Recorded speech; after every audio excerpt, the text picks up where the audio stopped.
It's the Hackle Gold Coss. And I use deer hair instead of saddle hackle or rooster hackle up around the collar head area with the place what we call the collar. And normally where you would fish a fly, especially a streamer underwater, this keeps the streamer up on the fly right up on top, and it makes a rippling action similar to a riffle hitch or a half hitch. And big fish love it. Great. All right. What kind of success, what kind of conditions would you recommend that fly for? I like that particular fly. I'll dress it on even standard wire hooks or say low water hooks in low water, but normally I'll find this style fly really good in high water, which is usually around the early season, and later on in the year up on the lower Humber. It's a really good fly there. Okay, but now I guess one of the things that we've commented on the lower Humber that I've noticed anyways is that orange is the dominant color for success in the lower Humber, and surprisingly this doesn't have any orange in it. Nope. But it's still successful. Well, the biggest fish I got last year fell to the Hackle Black Coss. Sometimes the yellow and orange and black and blue, the standard colors are good. Okay, well, without any further ado, let's get into the fly. The materials that you will require to tie this fly are as follows. The hook is a number 2 streamer. The thread is 6L fluorescent green monocord and 6L black monocord. The body is fine gold mylar tubing tied off at the rear with fluorescent green monocord. The wing is gray swirl dyed olive over strands of fluorescent green crystal flash. The hackle is 2 bunches of dyed yellow deer hair simulating a collared hackle, and the head is black. So that's what you'll require. Take it away, big guy. Okay, we've got our hook and the vise, and the style of hook I prefer on this type of fly is a 9672 streamer. This one is a number 2. Now, as in the previous show, we start our tying thread at the rear of the hook, just ahead of the hook point, and we come back halfway between the point and the barb. And we clip with our thread and work forward a couple of turns, and we'll hitch that off. Now again, for our viewers, perhaps if they didn't see last week's show, where you started the exact same way. This is providing a area for when you attach your tubing. That's right. For it to grip onto, so it doesn't slide up and down. Exactly. Yeah, like a lot of people start right at the head and go right down. You don't need to. It's only wasting time. And again, we'll apply some lacquer just up around that area. Our snazzy little doomajigger. Is that readily available to people? Not around here, no. No? It's neat. No. Yes, it is. Yeah. Next material is gold mylar tubing, and I've conveniently decored it. Okay, now what I do here is I measure just inside the hook bend, and this fly here I need a lot of head area to work around the different materials that I'm going to be placing in, so I come back around a quarter of the hook shank and just clip it off. So shorter than the previous one. Yes, much shorter. Now, what we do there now is you just slip the core or the tubing right over and tie that right in back. Now, you mentioned on last week's show with working with the mylar tubing that perhaps you wouldn't want to decork it too much. Yeah. Because it will lose its shape? Yeah. You don't want to spread it out too much, or like say on the end right here, you don't want it to fray ahead of the thread that you have in. It's okay in back here, but not forward, because what will happen is it will just the whole body will let go. You don't want that to happen. So that's anchored well. Yeah, it's anchored well.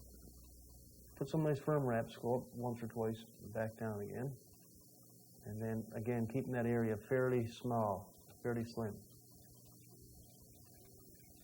And what you do there is you hitch off 5 or 6 turns, or 4 or 5, somewhere around that area, general area, and slip that up and clip it up. There we go.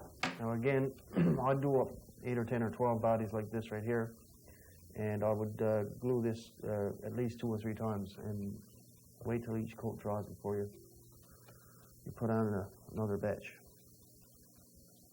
Now, we're going to stay with our light colored thread, and I'll explain that to you in a moment. You tie off your tubing up in front, and that's rotated on me a little bit, but that's not a big concern. What I'll do there is just pull it back. Here's another point too. You might have just seen me pull the tubing forward, so I got a nice slim body.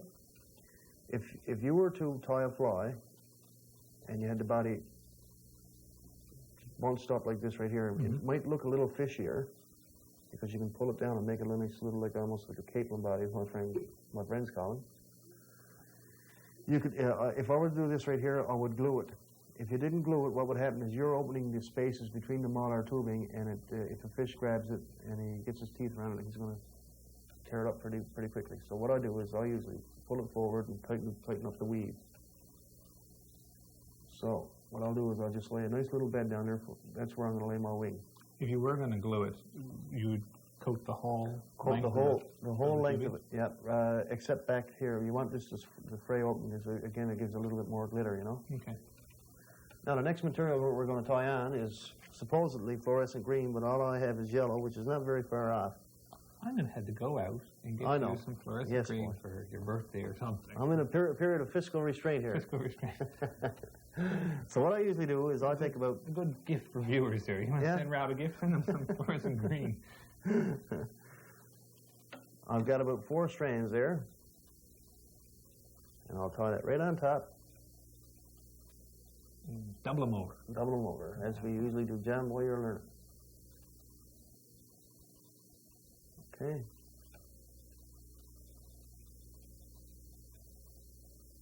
As I said in one of our previous shows, in 10 years, John will be able to tie a fly. Oh. Maybe. We'll have you tying flies this year. Now, again, I work forward with a thread. Now I'm going to double it back. You should sort of pull back on that crystal flash so it will lay nice and flat. Keep it on top of the shank. There we go. And we cut that off fairly even with the ends of the tubing.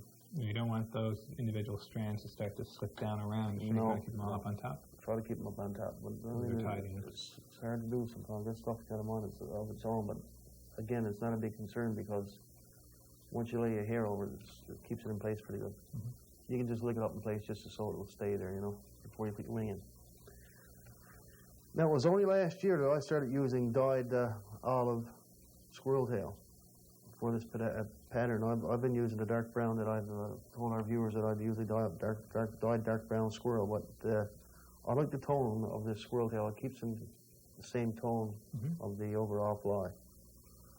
So what we do there is we're going to lay a bunch of that in there. Cut it off and flick out the old stubs. Yep, and put it in your hair stacker.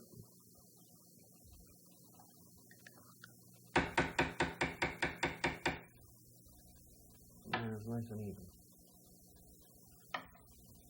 I got a little bit too much hair there, John. I don't like to have too much hair there. How does the squirrel tail compare to, say, the deer tail, the buck tail that you used last week's fly in terms of floatability? This soaks up water very good, and it's bulkier. Okay, now we're going to come out just past the ends of the tubing and the crystal flash. And we're going to measure our head space. Our head space is going to be from here to here. Now our viewers are saying, my golly, you know, we got a lot of hook shank showing. Well, there's a reason for it, and I'll show you in a moment. My golly? Yes, sir. By gar. Okay. You lay it up there. And we'll just take this bunch in two. It's fairly slim, so. Not enough to do your thirds. No, not a big concern. You did tie that back a fair bit there. Yep. So, I mean, you know, here's another thing too with your heads. I mean, the more bearing surface of your tying thread, the more secure it's going to be locked in. However, in this style fly, this type of head that I'm putting on this wing is not a big concern because it's going to be covered up with the deer hair. I guess, too, the further you tie back, the more it will lay down. Oh, that's correct. Yep. Now, that's ready to be whipped off.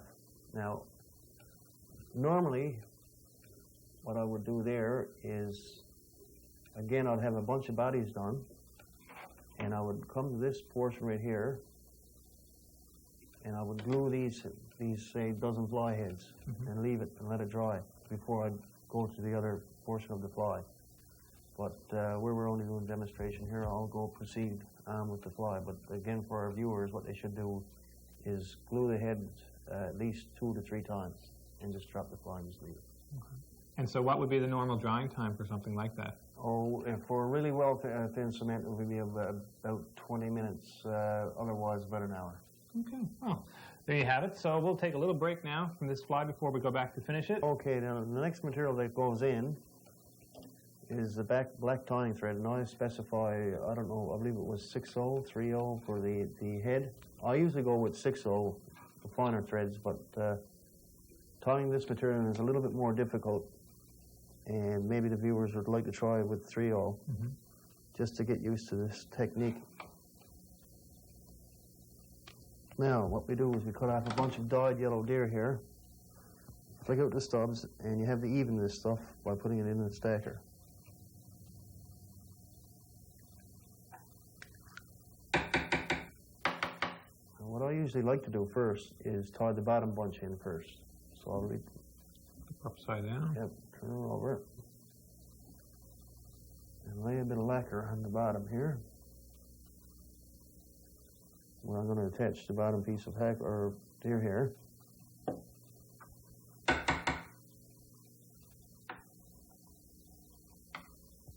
Okay. Now I'd like to go back no further than, say, a half on the body, so I'll keep it fairly short. What I do is tie it on this side and let it roll just a little bit. Okay. Now I don't really pull down hard. I'll explain why in a second.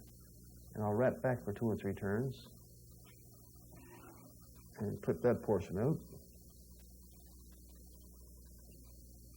The old butt ends. When you say half, are you talking half distance to the return to the point, or half the distance of the whole hook? Half the distance to the point. To the point. Now what I'll do is I'll take those 2 turns out and make one extra one and take it off by turning away from me. So we got that bunch in. Now again, I just got it barely laid in with the thread, so I'll put another batch of cement there. The reason why I don't pull down too hard is that all the hair flares up and down, and even the butt, so it's hard to get a hold of it to cut it out. Now I will apply some pressure now a little later on when I'm finishing off the head, so that deer hair is locked in really good, you know.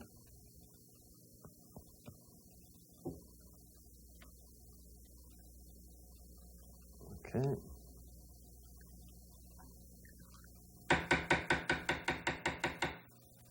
That bunch is even up pretty good, I think.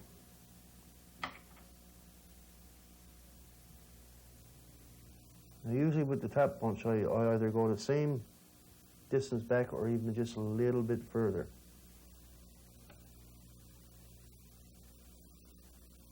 And we have to tie it in so it rolls a little bit, you know. And you don't see any gaps. Now I'll turn that around to my side to see how it's looking. That's good. Nice even all the way around. That's right. Now the reason why I use the light colored thread to attach the wing is that if I were to use a dark colored thread like black or whatever, you would probably see that through the hackle, and I don't want that to happen. Okay, we got that tied in with 2 or 3 or 4 turns of thread, so we'll clip the butts out. I put a little bit too much pressure in, so it spun a little bit too much, you know. So it's going to make it a little bit more difficult to clip out the extra hairs, the old butt ends. But we're getting there pretty good.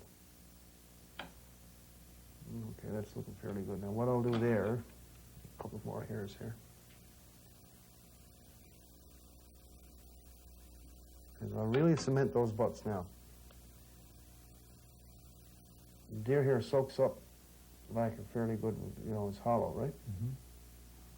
So I'll let that work its way down around. Let it flow right into the butts. Will that also keep it from soaking up water as quickly? Yes, of course it would, yeah. Now I'll put some pressure on.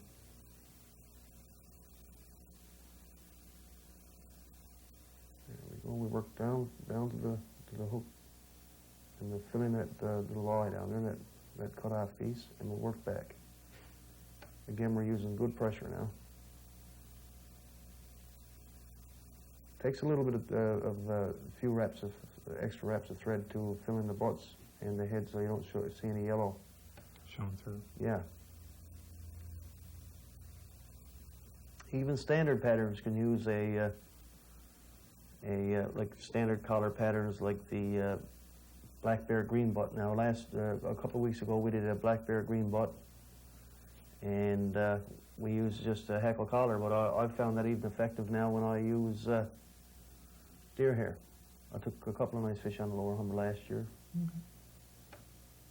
Okay, we're almost there. Now, again, I'd like to round off my heads on these flies again because we're going to be using it in the same particular way that we'd use a hitch fly. So a nice bulbous head, not too big.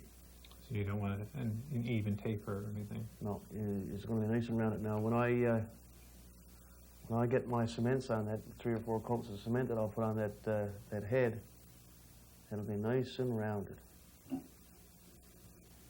Okay, ready for whipping off. And here.